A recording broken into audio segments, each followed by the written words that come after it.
বাংলাদেশে এখন অনেক কিছুই হইতেছে যেটা কোনো বিচার হইতেছে না, এবং বাংলাদেশে এখন সিচুয়েশন এরকম হয়ে গেছে যে একই কাতারে হলো বলতেছে যে এই ওই সরকারের আমলে এরা খারাপ ছিল, বাট ওই একই সরকারের আমলে যারা কাজ করছে তারাই আবার হলো এখনকার সময় মিলেমিশে তারা আবার অন্য রূপ ধারণ করে তারা এখন আবার ভালো পর্যায়ে চলে আসছে।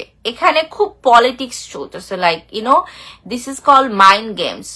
মানে আমরা আসলে একটা ট্র্যাপের মধ্যে আছি। আমরা এক সময় কথা শুনে যেদিকে চলে যাচ্ছি, আবার কথা শুনে অন্যদিকে চলে যাচ্ছি। আমরা নিজেরাও জানি না যে আসলে কোনটা রাইট, কারণ রাইট আসলে কিছু নাই, রঙের মধ্যেই আমাদেরকে ওইটা করতে হবে।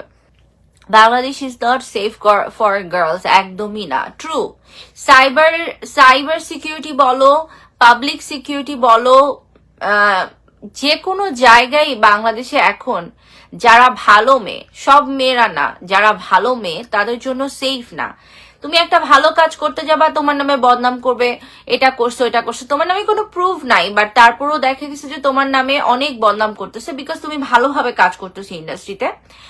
আর হলো তুমি খারাপ ভাবে করবা, সেটা মানুষ আচ্ছা ঠিক আছে ও তো খারাপই, মানুষ সেটা ড্যাম কেয়ার করবে।